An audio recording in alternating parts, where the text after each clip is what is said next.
Bonjour et merci d'avoir répondu à mon invitation de venir pousser une nouvelle petite porte. Aujourd'hui, nous allons découvrir Nous étions trois. C'est un roman très particulier pour moi. D'abord, c'est le 20e, c'est pas rien. Et ensuite, c'est un roman qui est très largement autobiographique et ça, c'est pas dans mes habitudes. D'ordinaire, je remonte dans le temps. D'abord, bien sûr, j'y mets de moi, mais en décalant dans le passé, au, au milieu d'événements que je veux vous inviter à découvrir, au milieu d'un contexte historique particulier. Là, il n'en est rien.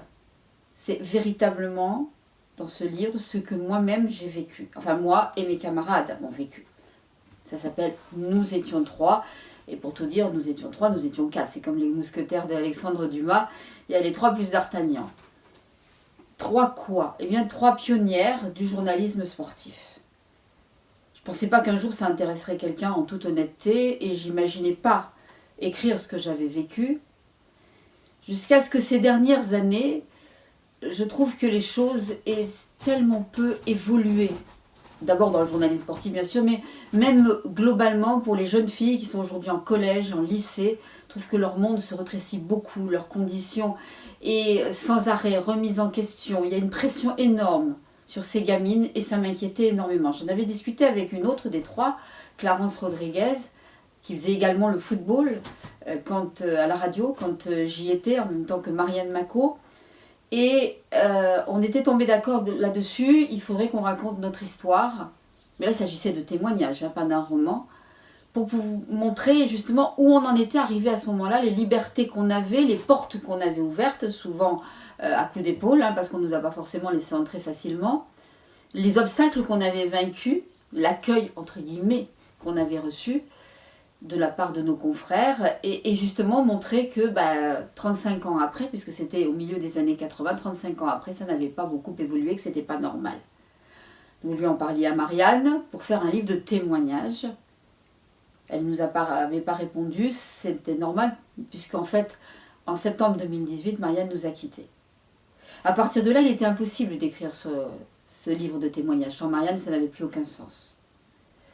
Sauf si, moi, j'en faisais un roman. Et c'est là, donc, à l'automne 2018, que j'ai décidé de décrire ce livre-là, pour livrer un témoignage qui peut servir aux jeunes générations, pour qu'elles mesurent ce qu'on avait pu obtenir et qu'elles soient très vigilantes à surtout ne rien se laisser prendre, ne rien se laisser grignoter encore.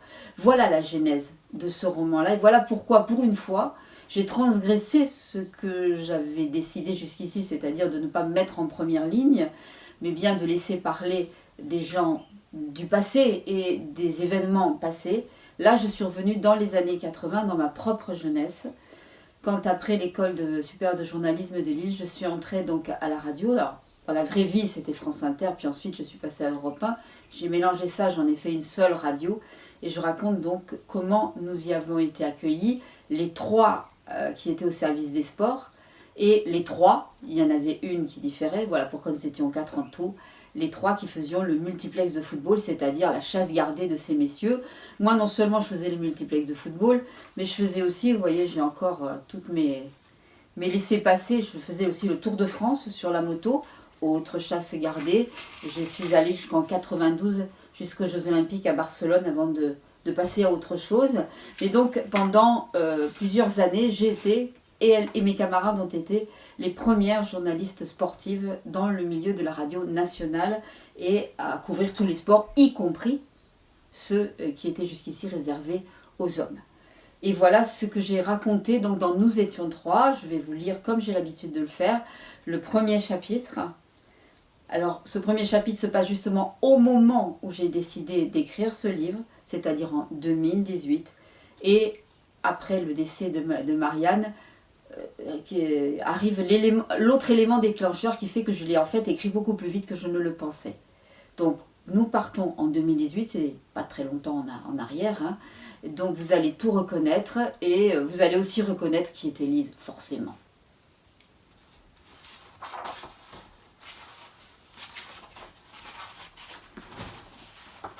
Parfois, la solitude de l'écriture lui pesait. Certains auteurs ne se plaisent que dans leur bureau encombré de livres qu'ils appellent pompeusement leur tour d'ivoire, mais pas Élise. Au bout d'un moment, le tête-à-tête avec son ordinateur qui se bornait à lui renvoyer inlassablement ses propres mots, ses propres émotions en miroir, lui tapait sur les nerfs, elle avait besoin de voir du monde. Son portable sous le bras, elle filait alors s'installer dans le coin d'un café, à une petite table d'angle où elle pouvait à la fois être seule et au milieu des gens. Une bulle où elle se sentait bien et d'où il lui était facile de laisser libre cours à son inspiration retrouvée. Ses postes d'observation favoris étaient situés sur la place Edgar Quinet, non loin de chez son éditeur. Ils variaient suivant les saisons. En ce mois de novembre maussade, où des bourrasques chargées de pluie mouillaient l'ardoise des toits, elle optait pour la véranda vitrée du simplement nommé Café de la Place. Mais, en ce début d'après-midi, le vent avait ouvert une brèche dans le gris des nuages et des rayons de soleil obliques doraient les façades. Alors elle avait préféré, réflexe de méridionale, la terrasse voisine de chez Lily et Riton, avec son alignement impeccable de chaises cannées derrière leur guéridon rouge. Plus exactement, celle tout à droite, contre la jardinière, où elle pouvait se faire oublier, se fondre dans le décor et, entre deux paragraphes, boire une gorgée de thé en observant les allées et venues des passants.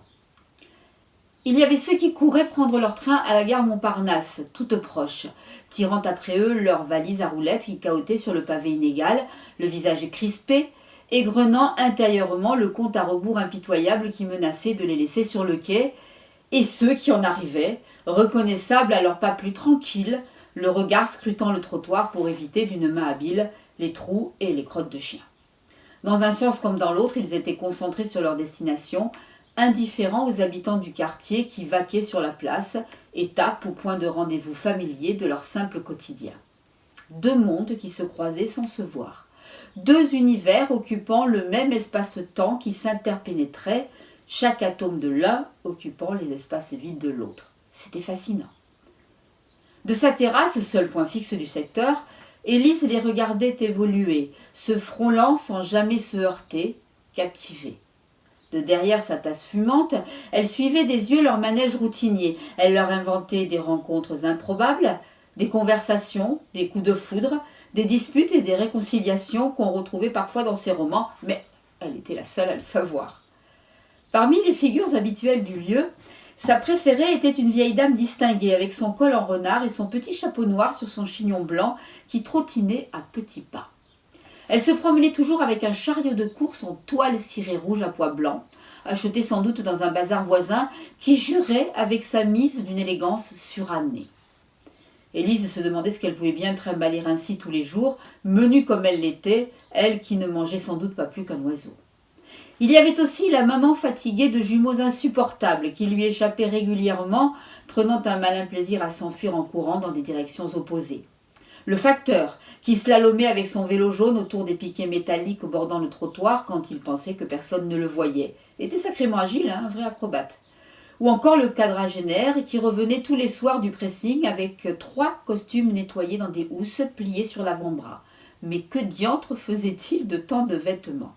Et bien sûr, le grand ado en caban bleu marine qui s'installait sur un banc avec sa guitare et laissait courir ses doigts sur les cordes, les yeux fixés sur une fenêtre de l'immeuble d'en face au 4e étage, toujours la même, guettant un signe, un visage peut-être. Élise se surprenait à retenir son souffle, espérant voir enfin apparaître la jeune fille, ou le jeune homme après tout, Roméo soupirait peut-être après son Jules, qui inspirait aux musiciens des accords aussi mélancoliques. Mais rien, même pas une main écartant discrètement le rideau. Et l'amoureux transi continuait sa sérénade solitaire. Une telle constance forçait l'admiration. La dernière phrase de son chapitre lui échappait. La romancière la sentait là, quelque part derrière sa tête. Elle pouvait presque la voir, mais ses contours étaient brouillés. Elle avait eu beau essayer plusieurs formules, toutes correctes, bien écrites pourtant, elle ne sonnait pas rond. C'était le qualificatif qui traduisait au plus juste ce qu'elle éprouvait quand, enfin, le bon énoncé, celui qu'elle pressentait, naissait sous ses doigts qui couraient sur le clavier et venait s'inscrire sur l'écran. Elle le reconnaissait, il était rond, parfait. Mais là, elle avait beau faire, il se refusait à sortir des limbes. Élise referma la page avec un soupir et ouvrit Facebook. Autant se changer un peu les idées. Hein. Il fallait parfois donner récréation à son esprit pour qu'en batifolant de ci, de là, il laisse le temps au brouillard de se dissiper et que la phrase jaillisse enfin en pleine lumière. Entre deux gorgées de thé brûlant, du Russian Earl Grey, son préféré, elle faisait défiler distraitement son fil d'actualité tout en observant du coin de l'œil la jeune fille qui occupait une table voisine. Une étudiante en lettres sans doute. Elle était plongée dans les métamorphoses d'Ovide, les sourcils froncés, aveugle et sourde à tout ce qui l'entourait. Le garçon était venu déposer un café devant elle, mais elle n'avait même pas levé le front de son livre. Élise en profita pour la détailler tout à loisir. Le béret penché sur l'oreille gauche et la frange brune au ras des sourcils lui donnaient un style Saint-Germain-des-Prés, un faux air d'Anna Karina dans Une femme est une femme de Godard. Mignonne, indubitablement, et l'air de ne pas s'en rendre compte. À une époque où les jeunes passaient leur temps à prendre des poses en se photographiant, sans se soucier du ridicule de leur mimique, pour ces fameux selfies qui inondaient les réseaux sociaux, c'était rafraîchissant. La tiédeur de ce début d'après-midi l'avait incité à dégrafer son manteau et sa jupe relevée par le croisement de ses jambes dévoilait de jolis genoux. C'est rare de jolis genoux, ronds et doux, ni trop gras ni trop anguleux. Ce n'est pas la partie la plus esthétique du corps humain, hein, faut bien l'avouer. Élise se fit la réflexion qu'elle aurait payé cher pour avoir les mêmes. Un sifflement interrompit sa contemplation. « Eh princesse, t'es trop fraîche. T'as 2 minutes pour... » Le jeune homme qui s'était planté devant l'étudiante, les poings dans les poches de son sweat à capuche gris, avait ponctué sa phrase d'un clappement de langue appréciateur. « Alors c'est ainsi qu'on draguait à présent. Le romantisme était bien mort, et enterré profond même. » Élise réprima un soupir. Elle se sentait tout soudain très vieille. Elle avait l'habitude de l'argot, ou plutôt des argots, tant ils se renouvelaient vite. Les expressions dont les jeunes usaient et abusaient étaient has-been 6 mois plus tard, mais le terme n'était-il pas déjà lui-même has-been d'ailleurs? Le type à la capuche insistait, déployant tout son bagou pour essayer de séduire la jeune fille. Élise ne comprenait pas tout, certains mots la laissaient franchement perplexe, mais elle supposait que « t'es une peu frat, toi » était un compliment. Anna Karina, plus concentrée que jamais sur Ovide, ne lui accordait pas un regard, mais à la tension de ses épaules sous son manteau et à la façon dont elle mâchouillait nerveusement une mèche de ses longs cheveux châtains, on la sentait crispée, mal à l'aise. Son mutisme eut le don d'exaspérer le séducteur en basket, d'autant que quelque pas derrière lui, ses 2 potes ricanaient, prédisant qu'il était sur le point de prendre le râteau du siècle. Vexé, il se pencha par-dessus la table, saisit le poignet de l'étudiante pétrifiée qui en laissa choir son eau vide pour aboyer à 5 cm de son joli visage blême. « Fais pas ta tepu, donne-moi ton 06 !» Le sang d'Élise ne fit qu'un tour. Elle se leva d'un bond, faisant tanguer sa table et déborder sa tasse de thé, mais elle n'en avait cure. « Lâchez-la !»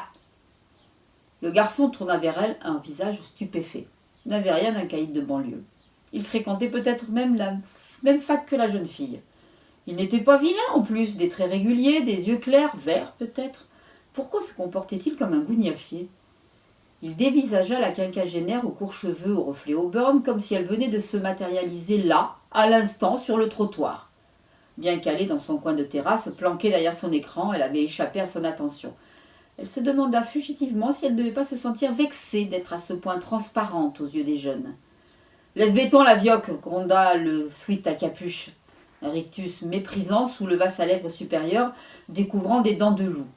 Sans doute cela suffisait-il d'habitude à décourager toute velléité de lui tenir tête. Pour faire bonne mesure, il enchaîna avec toute une kyrielle d'apostrophes à peu près incompréhensibles, mais desquelles il ressortait que ce n'était pas ses affaires. Un vrai moulin à parole. « Si tu crois que tu m'impressionnes, pensa-t-elle. Dans ma vie, j'en ai maté de plus coriaces que toi. » Ben justement, ce sont mes affaires, répondit-elle calmement en soutenant son regard, en tant que femme. Il serrait toujours le fin poignet de l'étudiante, muette, les yeux écarquillés. Il n'avait pas l'air déstabilisé. « Attends un peu, mon bonhomme, t'as encore rien vu. »« La vioque, reprit-elle sans lui laisser le temps de réagir, elle a l'âge de ta mère. » Bon, d'ordinaire, elle évitait de tutoyer ses cadets. Elle comprenait qu'ils prennent mal cette familiarité de la part d'une inconnue. Mais c'est lui qui avait commencé, et puis ça renforçait l'image qu'elle voulait lui mettre en tête. Il regimba. « Quittez pour me parler de ma Rome. Personne lui manque de respect, t'entends ?» Son regard vert s'était assombri. Ses mâchoires crispées menaçaient. Ah, elle avait visé juste, hein. Toucher le point sensible. L'instant était crucial. Elle réfléchit à toute vitesse. Si elle lui lançait, comme cela lui démangeait, que sa Rome lui en collerait certainement une si elle le voyait parler de la sorte à une femme de son âge, il risquait de s'énerver. Devant ses copains, il ne tolérerait pas de se faire remonter les bretelles comme un petit garçon. Humilié, il était capable de passer aux actes. Il fallait donc la jouer en douceur. Penchant la tête sur le côté, Élise se lança. « Et si un de tes lascars lui parlait comme tu es en train de le faire, tu réagirais comment ?» Quelque chose bascula dans les pupilles vertes. Les sourcils du jeune homme tressaillirent et il resta un instant la bouche ouverte, cherchant ses mots sans les trouver. Il finit par y renoncer.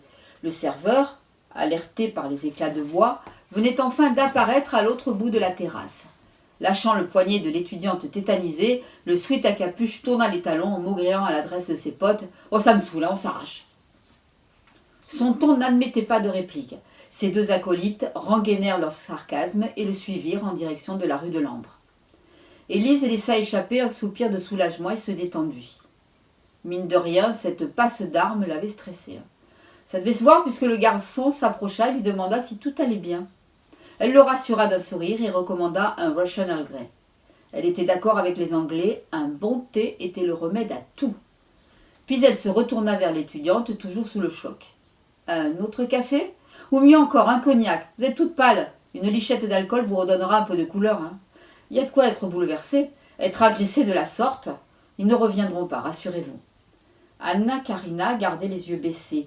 Elle avait l'air vraiment secouée. « Allez, restez pas toute seule. Venez vous asseoir à côté de moi. » l'invita Élise en tapotant l'assise cannée de la chaise voisine. « Nous allons bavarder un peu et vous verrez. Vous vous sentirez très vite mieux. » La romancière s'apprêtait à refermer son ordinateur pour le glisser dans son étui et ainsi faire de la place sur le plateau rouge de la table, mais l'étudiante secoua la tête, murmura que « non, c'est rien », ramassa son eau vide, referma son manteau jusqu'au dernier bouton, dissimulant ainsi ses jolis genoux, et s'éloigna d'un pas rapide, la tête rentrée dans les épaules vers la rue de la Gaîté, à l'opposé du chemin qu'avait pris le sweat à capuche et ses sbires. La romancière resta un moment debout, les yeux fixés sur la rue vide, désarçonnée par cette fuite. « Votre thé, madame !» Le cliquetis de la petite cuillère dans la soucoupe de la tasse que le serveur venait de poser sur la table, après avoir débarrassé la précédente, l'attira de ses réflexions. Elle le remercia d'un signe de tête et se rassit, avec un vague sentiment de malaise. Elle soupira et ralluma son ordinateur qui s'ouvrit automatiquement sur sa page Facebook. Un post semblait mettre le réseau en ébullition. Les commentaires affluaient, les internautes se déchiraient. Encore un de ces buzz à la con. Zut, voilà qu'elle devenait aussi grossière que le sweat à capuche. L'esprit ailleurs, elle parcourut distraitement les premières lignes, puis fronçant les sourcils, elle relut l'info avec attention. Dans une interview, un journaliste sportif de la télévision s'était laissé aller à donner son avis tranché sur ses consoeurs et leur aptitude à commenter les matchs de football comme lui-même le faisait en direct. « Je suis contre !» proclamait-il. Oh, bien sûr, il se défendait d'être misogyne ou sexiste. Hein. C'était juste, assurait-il, le timbre de la voix qui ne fonctionnait pas, arguant que celui des femmes montait trop dans les aigus en cas d'action de folie. Alors pour le coup, là, c'est Élise qui en resta sans voix. Incrédule. Ainsi donc, en 2018, on en était encore là. Derrière la deuxième petite porte que nous pousserons bientôt, je vais vous ramener en arrière, en 1984, quand Élise a fait ses premiers pas comme commentatrice de multiplex de football. C'était à Lens, au stade Félix Bollaert. À très vite.